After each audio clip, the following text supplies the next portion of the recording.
Hello folks, and welcome to the winter of our civilization. I'm Lewis Wallace, your guide, and today I want to talk about the Red Queen of Queensland, the woman who for some is the Wicked Witch of Ipswich, or alternatively, the Joan of Arc of Bogans. Yes, it's Miss Pauline Hanson, of Pauline Hanson's One Nation.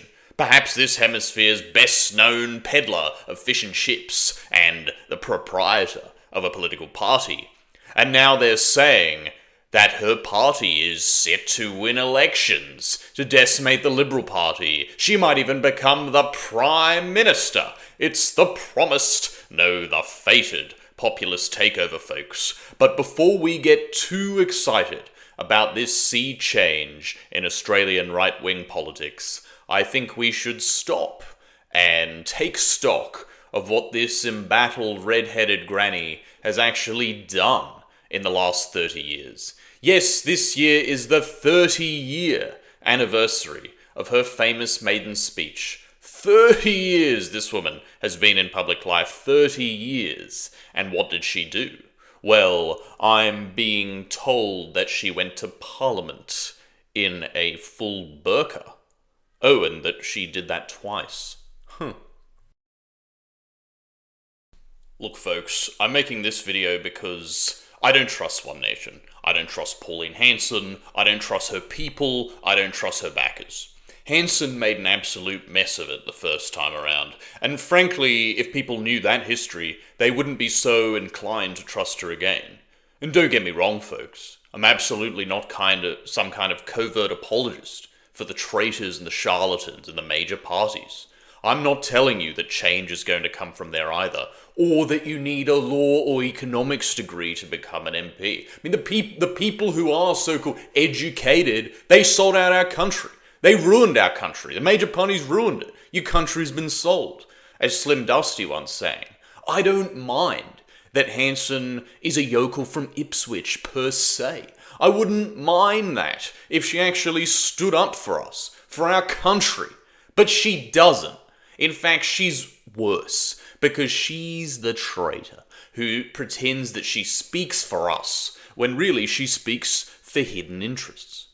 You see, her profile as a populist is being utilised by some pretty tawdry people as a tool. Yes, in 2026, Hanson is very useful. Again, because she has this outsider status, meaning she's the perfect person to lead the fake revolt of the disenfranchised because no one suspects her of being an insider. You know, it's all to keep you on the plantation. And I think we have to wake up and realise this before another 30 years go by, and the country is even more buggered up on the other end. Anyway, folks, I've got a lot of stuff that I want to get through, and I've never seen anyone else do a video like this, so let's get into it. I'm going to start with the history of Hanson and One Nation, going back to the 1990s, because I think we can learn a lot from their past, even if people like Hanson have never learned a thing. In their past, you will see their future. And of course, if you're foreign, welcome. You might not be familiar with some of these names or events, but you can sit back, listen to my funny accent, and enjoy the ride. Because I think this case study will be instructive for students of populism, or we could say slopulism, overseas. You might even find that there are a lot of similarities between One Nation and Reform UK, and so forth. So let's wind back the clock 30 years to 1996. How the heck did this poorly spoken fish and chip monger from a slightly deprived part of Queensland rise to national prominence in the first place? So Hanson was briefly a local councillor in Ipswich for the Liberal Party. She was then pre-selected for the federal seat of Oxley, which was a safe Labour seat. No one thought she had any chance of winning. But after she penned a racist diatribe in a local paper, which was actually like a pretty milquetoast, ran about Aboriginal entitlements, she was propelled to national fame. She was denounced by the left-wing local mayor, the press, the left-wing people, the right-wing people in her own party. The matter was referred to John Howard, And she was dropped by the Liberal Party. She was disendorsed. But, interestingly, the ballot papers had already been printed, the Liberal voters having no alternative, and the Labour people in recently deindustrialised Ipswich liking the cut of her jib. She won Oxley in 1996. It was pretty unprecedented. But so there's no master stroke there, folks. She was pretty much there by accident. So what did she do with that mandate? Well, I'll give her some credit. She did deliver probably the most memorable speech in Australian Parliament in memory, if not in all history of Australia, in which she came out strong against the establishment agenda on immigration. I and most Australians want our immigration policy radically reviewed and that of multiculturalism abolished. Yeah. I believe we are in danger of being swamped by Asians.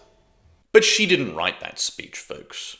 Her advisor and speechwriter, John Pasquarelli, did. And Pasquarelli was probably the best thing that ever happened to her, quite frankly. He was a tough old bastard. He was old school and shrewd. He was a good writer with pretty good political instincts. In fact, read his account of the time he worked for Hanson, and you'll find she pretty much had nothing to do with the success of that speech. She wouldn't even take the elocution lessons that he wanted her to take. She wouldn't read anything he put in front of her. I mean, she was of dull mind, and she remained clueless. Not only that, but Hanson was pretty much an active impediment to the efficient running of her own office, if you read his account, but we're not going to get into all that. But that's not all.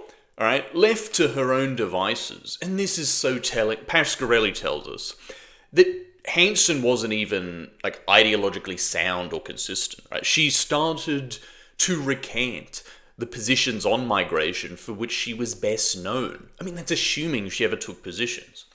There's one memorable anecdote from Pasquarelli's account where Pauline edited a Pasquarelli speech, writing the following words in the margins.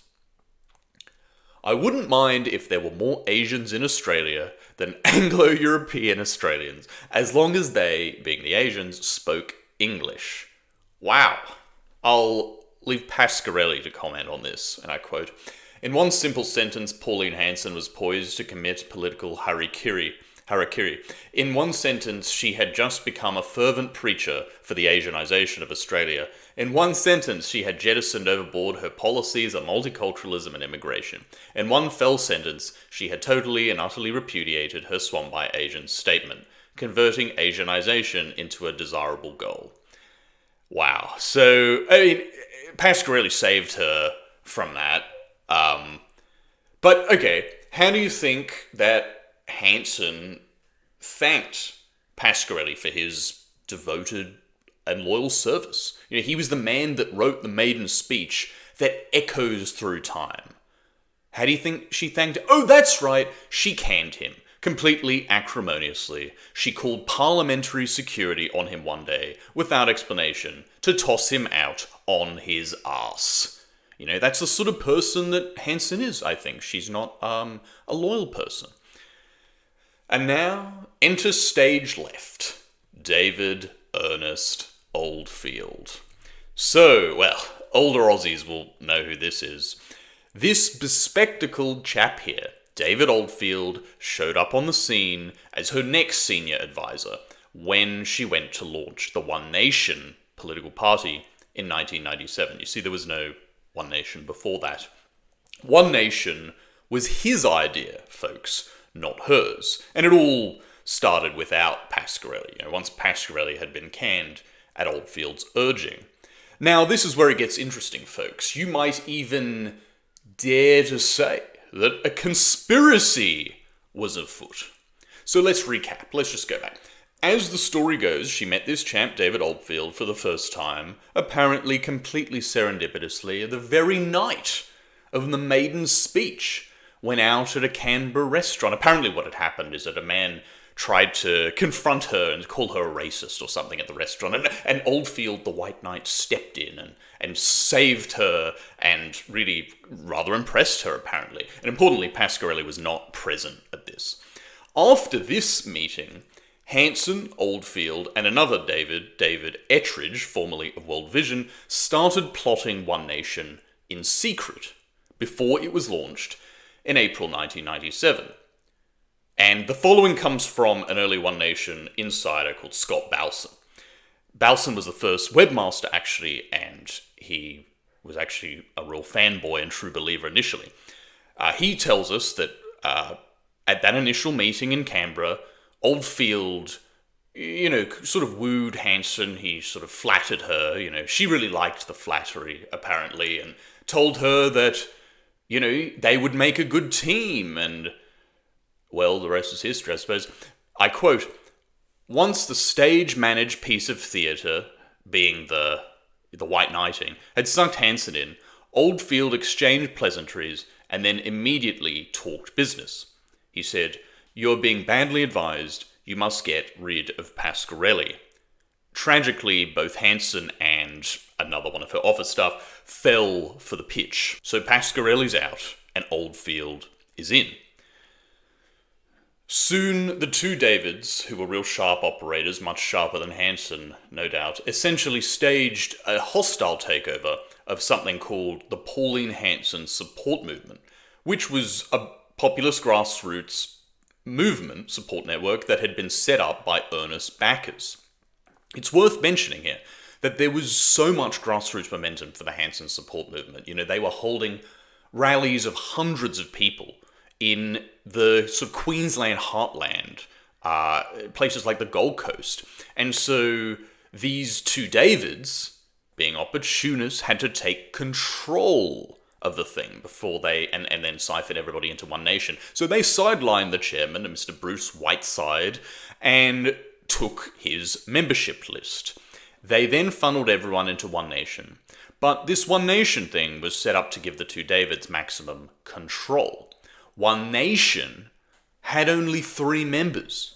The Troika, Hanson, and the two Davids, as directors of the company Pauline Hanson's One Nation Limited. And everyone else who thought they were a member of a political party were just part of a sham fundraising group, and they had no control. So, according to Balson, he tells us branches were shut down for having contact with other branches, and detractors, basically people who went against the two Davids, were labelled white ants by Ettridge and had their membership terminated.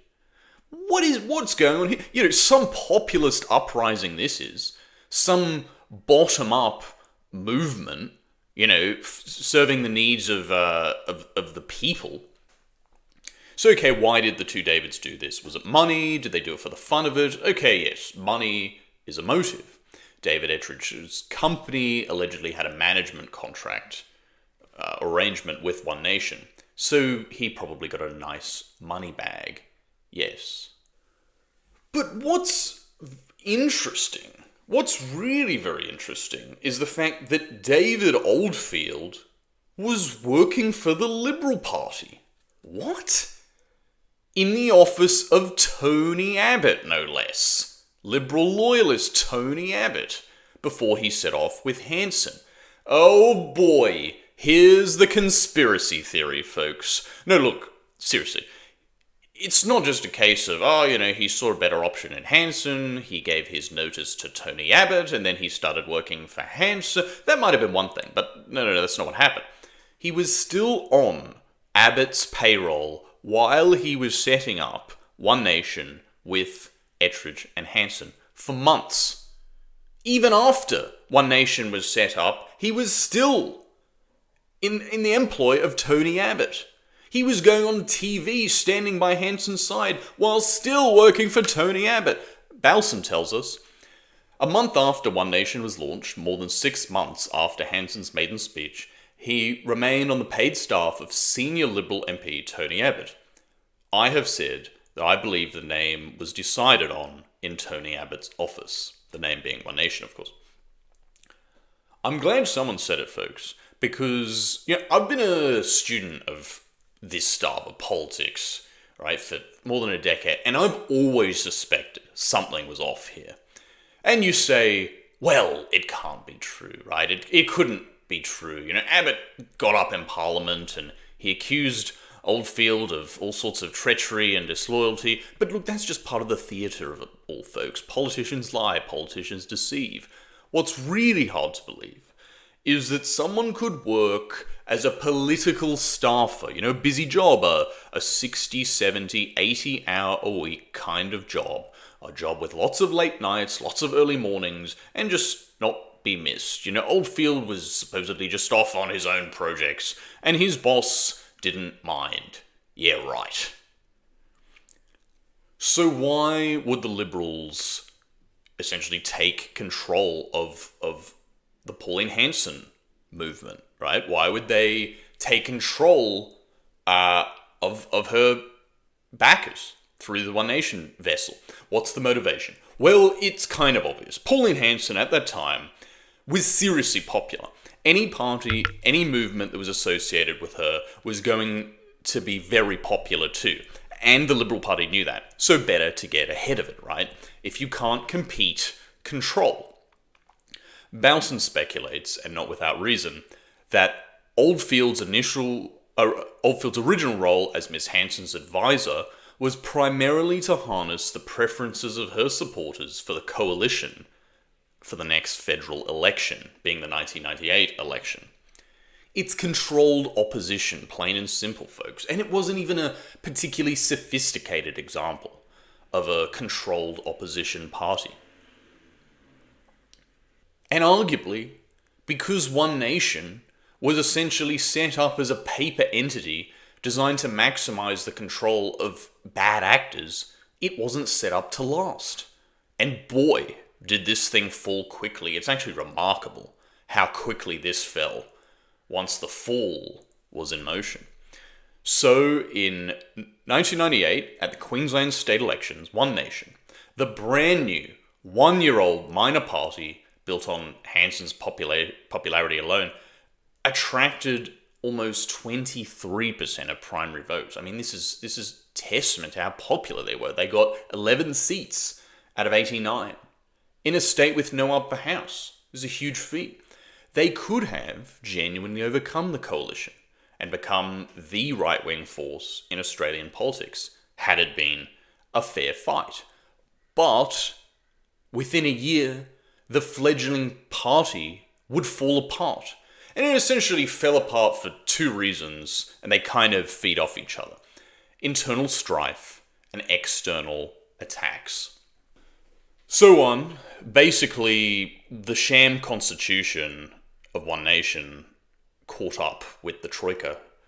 A whole lot of newly elected Queensland MPs, after being elected in 1998, revolted against the undemocratic nature of the Populist Party, so-called Populist Party. They brought legal challenges, and in 1999, the Queensland Supreme Court would rule that the party had actually been registered fraudulently, right? So they said it was wrong that they'd added all of the paper members to documents tended to electoral authorities to bolster their numbers.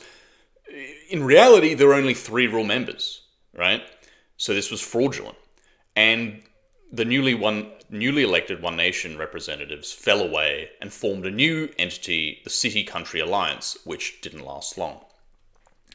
And it was also beset by other legal challenges, right? So a Nationals senator, I believe, referred the Queensland One Nation leader, Mrs. Heather Hill, to the courts for being ineligible to run. He said she's a British subject. She hasn't renounced her British citizenship, and which led the courts to rule that Britain is a foreign power and parliamentarians can't have dual loyalties.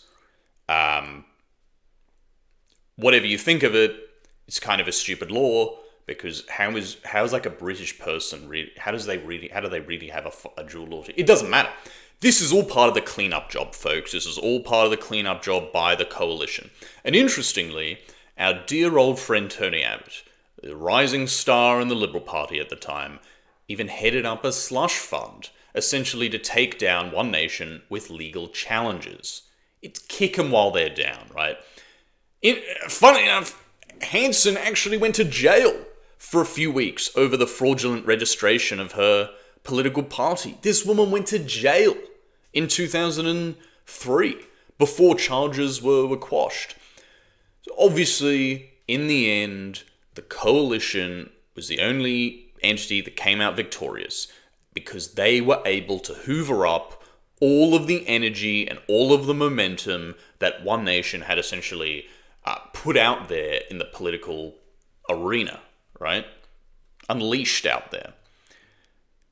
Johnny Howard could then, in the years to come, he would promise tough action on illegal immigration and things like that, and people lapped it up. He seemed like the tough guy, and the rest is history. So look, this ain't Mr. Smith Goes to Washington, folks. Miss Hanson went off to Canberra and became thoroughly marinated in the swamp, as it were, right? I mean, sure, they kind of destroyed her in the end, and she was to some extent just an unwitting dupe, but she was pretty much converted to their way of life along the way, right? I mean, she didn't challenge anyone, did she? She didn't challenge the two Davids over their running of the party that was using her name. You know, she didn't stop them. She eliminated their enemies for them. And frankly, she did that because she was getting a kick out of, being in the limelight. She's, according to Pasquarelli Balson, she just kind of liked, she kind of liked all the attention and all the praise. And it's the same today. In fact, I don't see that she has learned any lessons. So here's the pattern that I propose, the populist pattern. We'll return to this. So what happens is the rising populist party enters the field. Pretty soon, it's infiltrated by agents of the regime and brought under control. Then, the populist party, once it's outlived its usefulness, the collapse of it is engineered at the peak of its popularity. Finally, all energy, all momentum is stolen by the establishment. The populist party does not live long enough to threaten ruling class hegemony. If it had, any real chance of threatening them in the first place. So look, given that One Nation and Pauline Hanson are determined to make pretty much exactly the same mistakes they did the first time around, I'm inclined to think that the current incarnation is just going to go the way of the first. What are those mistakes? Well, first of all, she keeps trusting in bad people and alienating good people and letting the bad people run her. This is huge. And it proves that she's basically unserious about longevity and actually making a difference. A couple years back, this is all that need be said, a couple years back, two lieutenants of hers, her chief of staff, James Ashby, and her Queensland leader, Steve Dixon, were caught in an Al Jazeera sting. You really can't make this stuff up, folks. In America, meeting people they thought were from the gun lobby. Why they thought they needed that particular foreign money from the American gun lobby is beyond me. But, I'll let the former New South Wales One Nation leader, Mark Latham, tell this story of internal incompetence. He was about to travel there to seal the deal. I told him that this was an incredibly foolish idea, especially for a party like One Nation that shouldn't rely on foreign influences and foreign money. I sat there across the table as Pauline Hanson agreed with me and told Ashby not to go to the United States. Well, silly me. I thought she was in charge of the party and Ashby as a staffer would follow her clear instructions. The matter exploded onto our TV screens after the New South Wales election when it became clear who was really running Queensland One Nation. Ashby was running Hanson, not the other way round. Incredibly, he'd gone to the United States in search of Kosh and NRA money set up by Al Jazeera and a guy with a handful of Facebook followers on a bogus Facebook site. Ashby will do anything for money. His greatest hunger in life is for illicit funding, and he ignored Hanson's explicit instruction, blinding himself to the obvious political sting, a completely humiliating Al Jazeera expose. He made no basic checks about the guy planted offering the money. In any normal political world, it was a straight-out sacking offence for Ashby. In a welcome act of consultation, Hanson rang each of the One Nation state MPs around Australia and to a person we said Ashby had to go. Hanson rang me to say she was keeping him on staff.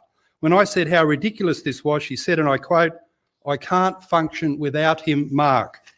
Well, Mr. President, how pathetic. Here is the Hanson-Ashby disease. She's so hopeless she can't function without a hustling shyster addicted to party and public money scams running her life and now making her media appearances for her. So Latham, the former Labour leader actually, who was in some ways an actual asset for the party and more or less genuine, is gone. But these people like Ashby is still there.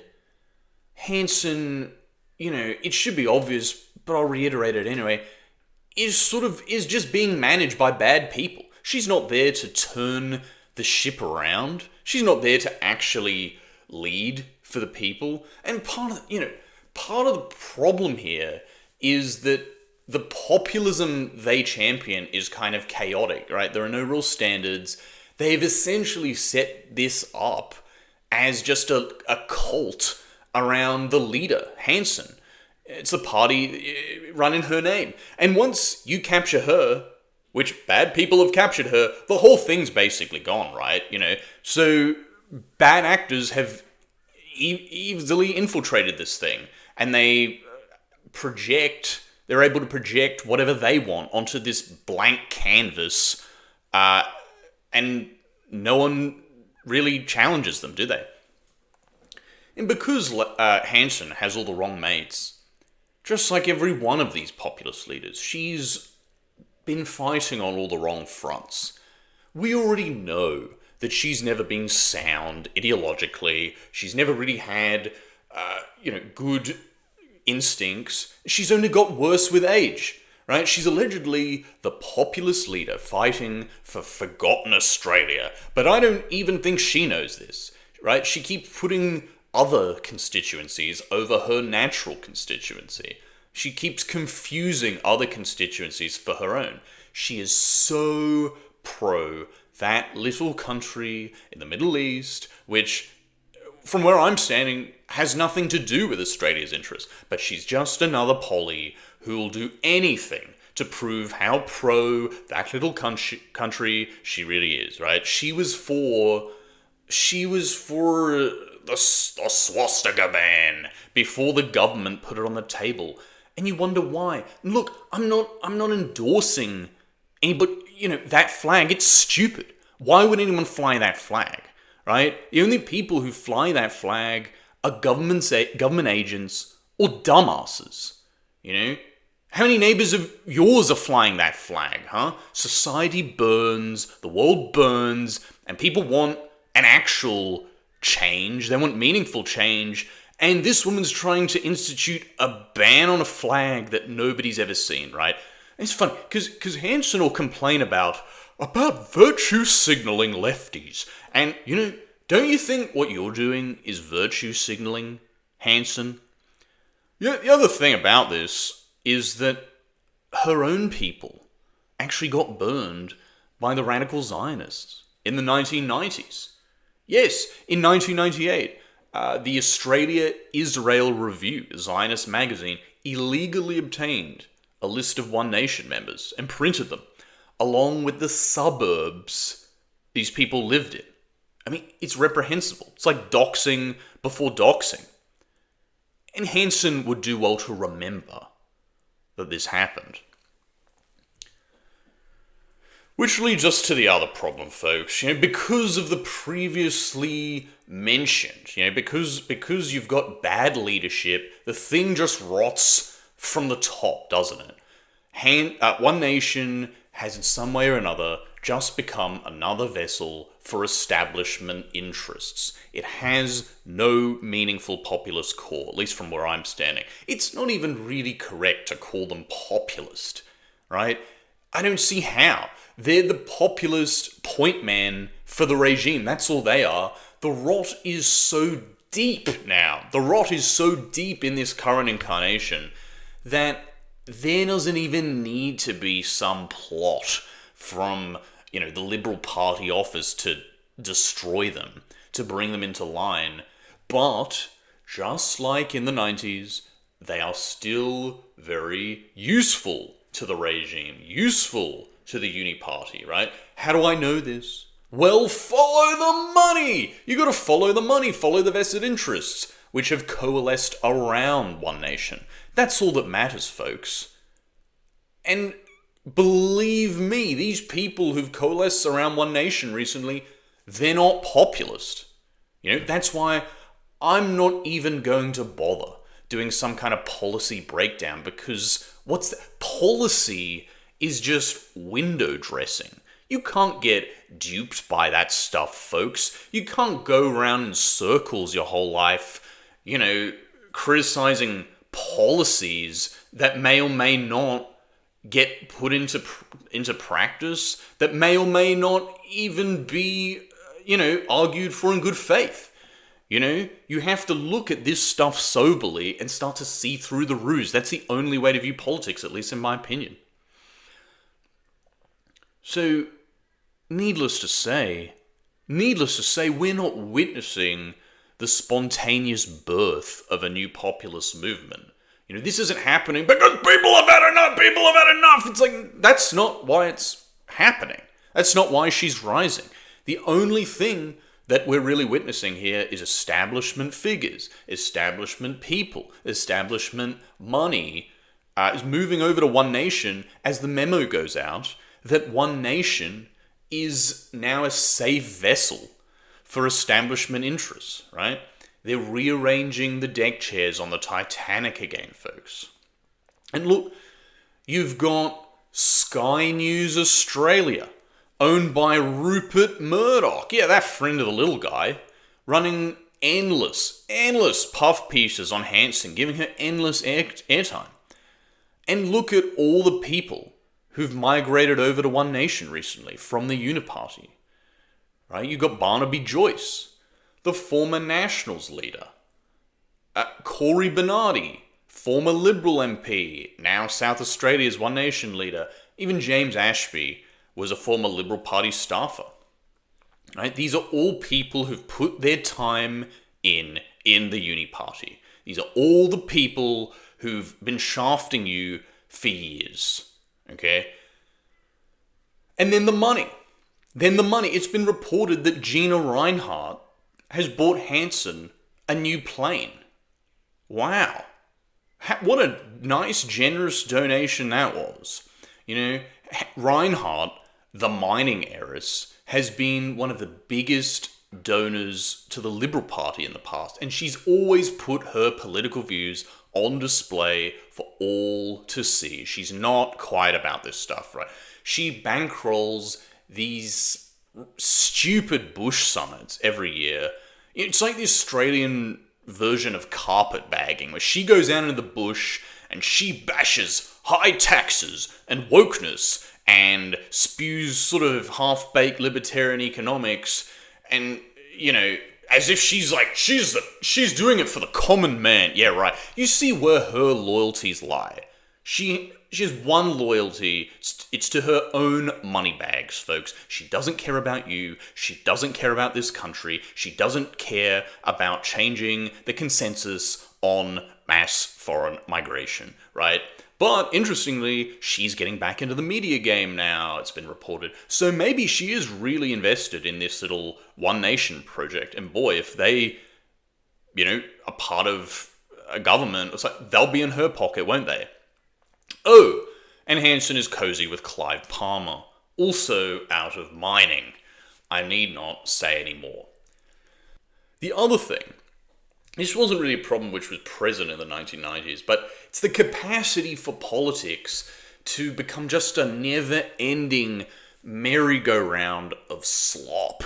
A total distraction from anything meaningful, where the only job of a politician like Hanson is to just drip-feed residents of the nursing home with a constant barrage of outrage content about men and women's bathrooms and the jihadists and the woke mob, while never offering anything of substance. Hanson has played into this so well. And the rich and powerful who are behind her, they love this stuff. Because when you talk about the wokesters, it gets the attention way off what the rich and powerful are actually doing. It lets them work in peace, while you, the voter, are just perennially distracted. I mean, yeah, she's leaning so hard into that. The party has become hardly more than a front to secure jobs and, donations for her and her mates, while they force-feed fans stupid cartoons. Oh, I'm sorry, it's Australia's most controversial cartoon, oh my god! Look, everyone would do well to remember the line from the academic agent and just repeat this to yourself again and again. Your anger, their agenda. Think, what does this outrage content do? What does it accomplish in politics? Nothing. And that's the point. Look, this time around, someone at the top clearly realizes that it's necessary to put One Nation out there to fill an important gap in the market. Someone realizes that people don't like or trust the so-called mainstream anymore. People feel like there's something kind of hokey about mainstream politics.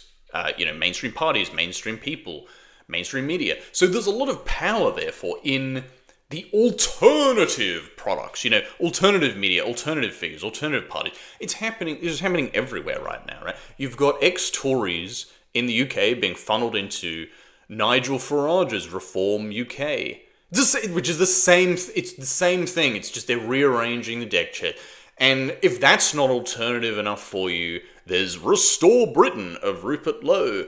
And even in America, they're shaping up for a political landscape beyond Trump and MAGA with this MAGA divorce, where Tucker Carlson and Kendachi Ovens and Alex Jones, Marjorie Taylor Greene, Thomas Massey have fled MAGA. They're outside the MAGA sphere of influence, and maybe they'll take the reins on the right post-2028. But all that's happening is they're just laundering votes and support.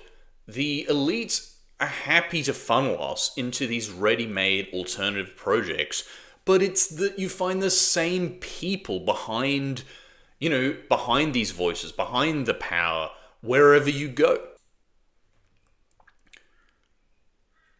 So where does this all go then? Where does One Nation go? Well, one option is that they keep One Nation around, and they might do that. After all, Hanson's done a very good job of keeping people on the merry-go-round, letting people think that something might get done. It is no threat to the rulers if they keep it around, right? It's already been infiltrated, it was born infiltrated, both the previous and current incarnation, right? Somebody tapped Hanson to come out of retirement in the 2010s because she's actually useful to them. And now you judge them by their fruits, right? 10 years have passed since she's been in the Senate, and she's done nothing. She's just recycling the same tired old tricks. Dressing up as a Muslim. And somehow people lap it up, and they keep touting this party as a viable electoral vehicle for massive political change, massive shake-up, and it's not. But for what it's worth, my opinion is, I'm not actually sure that they are going to form government anywhere. Not in the States, not federally. Even they're touting her as future Prime Minister, but whatever. They might, however, be useful in helping the Liberals form government. I actually think that this is more likely because I think the rulers really prefer these more mundane centre-right parties. They want us to accept the natural party of government at the helm. They want these Oxbridge scumbags from McKinsey to rule over us. And frankly, as a side point, I don't see how One Nation holds it all together. The Liberal Party has lasted a long time. It has a lot of institutional backing. One Nation is chaos. They've given us no reason to think that they would hold it all together. They've got an atrocious track record. They'll probably just buckle under pressure. And here's the point. One day, the media and the money and the the people who migrated over, they just pull their mandate one day, right? And the ex-Liberals all flee back to the safe arms of the Liberal Party, and the whole thing shuts up quickly. Sort of just like what happened in the 90s, right? Look, I see that they're trying to establish this successor to Hanson with Barnaby Joyce, but I don't actually see how the party survives Pauline. I don't think it's supposed to. She is the darling of a certain type of voter. And when she gets too old, when she goes, I don't see how they last beyond that anyway. And by the way, yes, the Liberals faced some internal turmoil last year. They had this leadership crisis. No one could get behind the pantsuit they had in the captain's seat. But now that they've dropped the pantsuit and they're under new management, there's every chance they rise again. Maybe they promise an immigration reduction after a One Nation soft collapse and everyone flees back into the Liberal Party or something. So again, you are here. You are at the infiltration stage with every chance that we move to step number 3 with the establishment just collapsing One Nation after the next federal election. In any case, Hanson has learnt nothing since 1996. She's still the establishment's favourite populist. She's even been partly rehabilitated, and she's still no threat to any vested interest. But I'm not done here, folks. To hammer all this home, I want to dispel some of those people you might hear out there trying to coax you back on the plantation, trying to tell you get on board with One Nation. So here's one. This chap, Jordan Knight, calls the One Nation surge, I quote, a generational opportunity for Australians who've been kept out of institutional power to get into Parliament, either by getting voted in or working as staffers. This stuff, really annoys me. We're supposed to think of politics as, an opportunity for someone with a political science degree? By the way, this chap, Jordan Knight, was a fellow of the Claremont Institute. You know who else was a fellow of the Claremont Institute? Ben Shapiro. Knight is part of the National Conservatism operation. This is a fake solution being peddled by someone called Yoram Hazony. No points for guessing where he's from or what he's all about. Knight, therefore, he's part of this right-wing ecosystem. You could even call it a kosher ecosystem. He's a paid pundit. And, well, I know who's paying. So, that is to say, don't trust the motives of everyone out there who's come out as a One Nation shill. You don't have to get on the train that derails. And anyway, I feel like I know how this ends. They get all these no-name, no-hopers in from Nowheresville, and then either because of sheer incompetence or party lunacy, it all falls to bits. And I look at some of the people that they're running, and I have to wonder, are they even trying to build something long-term? Are they even trying to win and change this country? Look who they're running. The guy who just won the Farrer by-election is some boomer who wants the Aboriginal flags everywhere. That's probably one of the things that the whole One Nation base groans at. And I think it tells you a lot about this guy. He's there, he's using the One Nation surge for his own career. It's when it all comes crumbling down, he'll be back into the safe arms of the Uni Party. Then there's this guy in South Australia. I think he joined the wrong party by accident. And this lady also in South Australia, recently elected, is like a makeup artist, and she's maybe had her lips done. And okay, she's probably a nice lady. But is this really who we need? The funny thing is, they don't even seem to want Jordan Knight's peers. Where are the young men? It looks like they put anyone with a bit of testosterone in the no pile when selecting their candidates. This is not a longevity plan. Now let's go to another Twitter personality, this swarthy boy here, who says, "Class is no longer the dividing line that disciplines Australian politics. What will replace it? Identity interests." Really? Really? Yeah. She's the Hanson's the identity politician. She must be the candidate for Anglo-Saxons, for Anglo-Australians, for good old-fashioned heritage Aussies. Is that why Hanson gave this interview? So she could pander to an Indian and an Israeli and their respective constituencies and clarify that she disavows any kind of migration policy that might put the interests of Anglo-Australians first. And while we're at it, seriously, it is sus that One Nation attracts so many Indians. This has always been a thing. I remember a guy I knew years ago, like 7 or 8 years ago, who would go and volunteer for One Nation, and the only other people who would show up at the booth to volunteer was just like this whole clan of Hindus. And I'm not claiming to have my finger on the pulse of the Indian community here, but it seems to me to be the case that, one, Indians collectivize, they get involved. Once they join a group, they bring the whole family. 2, they don't really like Muslims, so One Nation fits. They harbour hatreds against them from the old countries, a whole memory and animosity. And 3, because of that, they're sort of like the perfect fodder for the Zionist camp. They love Israel. But I just want to ask, why are we letting these people play out their ethnic and religious wars in our country using our right-wing Slopulist parties, folks?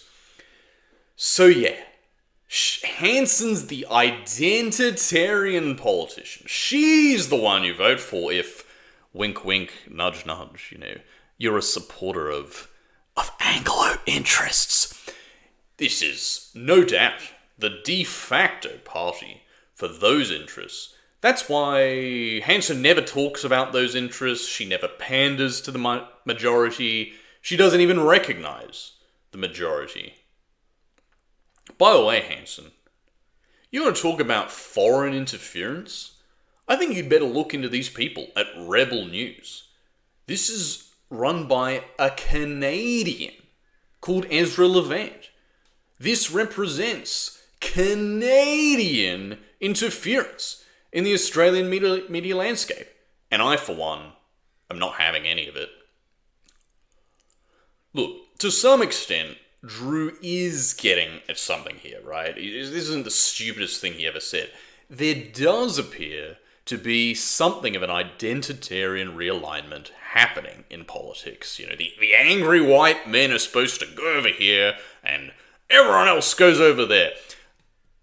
But I don't think what's really happening is a pivot to identity, except perhaps the minority identities like these, like we've just spoken about, ironically enough.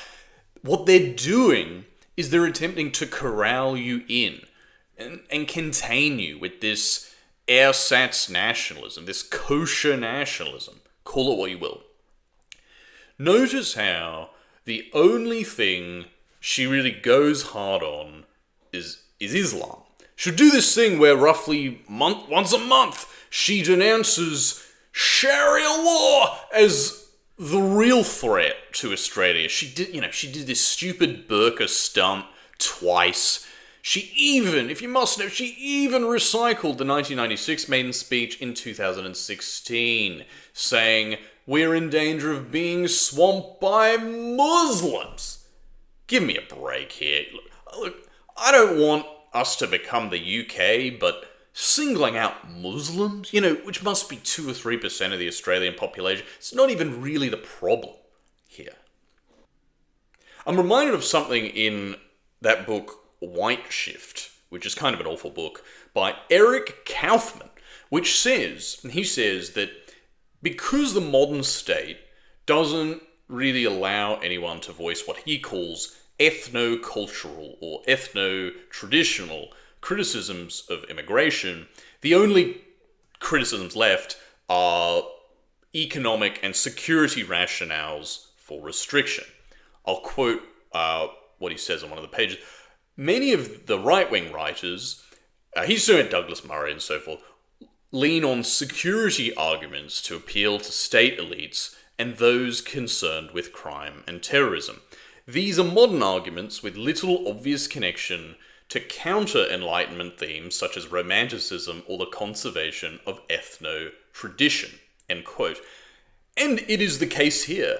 One Nation, if you really look at what they say, what they put out, they're never talking the language of ethno-cultural concerns. Okay, I mean, maybe they did in the 90s when John Pasquarelli, the Italian, was sort of more explicitly appealing to like Anglo-Celtic Australia or European Australian values, or it was maybe, but right now in this current incarnation, they're just doing this like Tommy Robinson shtick, where the only thing that's under assault is, and worthy of defense, is liberalism. Liberalism's under assault by a foreign ideology, being Islam, and how Israel is our partner in the fight. The only way they frame the issue of immigration is as a threat to liberalism. That's part of the reason why I think they have to single out Islam. The only thing they end up doing as a result is falling back to the establishment position. The establishment position being, well, because this is a threat, we need a stronger state to deal with the threats to the liberal order. We need a stronger state to deal with people who defy liberalism. An argument which always and only leads you to more money being pumped into security and intelligence budgets, more militarized police, more restrictions on free speech, frankly, and so forth. So they're getting you to sign up to your own disenfranchisement here, right? Like, we don't need these things. What they're doing, as I've said, they waste your time for another 30 years, and then you die, and then the country dies. They're just hoping to run out the clock. The final thing I want to say is, and I want to say this very clearly, these people are not going to do anything about the immigration situation. Okay? Let me explain what I think here, and follow me here. All the right-wing governments of the past 25 years or so, which were elected with a mandate to reduce migration, never actually went after what you might call economic migration. In fact, they only ever increased those targets, right? Think H-1Bs, think so-called skilled migrants. All I see is taxi drivers, but anyway. Look at Johnny Howard. Look at Tony Abbott. Look at Donald Trump. Look at Boris Johnson. Presided over Boris Wade. Look at what all these people presided over, right? Massive increases in economic migrant. What does that tell you? Well, it tells me that the mass foreign migration agenda has been pursued against the express or implicit wishes of the public, no matter who's in government. No matter you get the right winger in government who's going to end it, he doesn't end it. And I think this is because, and this is my opinion, the only people who have the power to end the policy of mass migration are not in politics. They are the money behind politics, the power outside of politics. They are what in the Schmittian analysis you might call the sovereign power. Sovereign being they have the power. Only they have the power to change things, to chart a different course on this issue. This is the consensus. Only they can break it, right? The politicians don't have that power. Okay. Recently, this is kind of interesting, however, sidebar, the ostensibly left-wing governments in Britain and in Canada have actually drastically reduced some of these immigration targets. Why? Well, no doubt somebody at the top decided to ease off the accelerator a little bit so as not to risk upsetting too many people. But the funny thing is, this is the lesson. You never needed some right-wing backlash. You never needed some right-wing firebrand or right-wing politician or party. You didn't need any of this. Nothing has ever come in this department as a result of voting harder for right-wing party. Just vote harder, man. Well, that didn't work. It didn't work. They denied your wishes at the ballot box, right?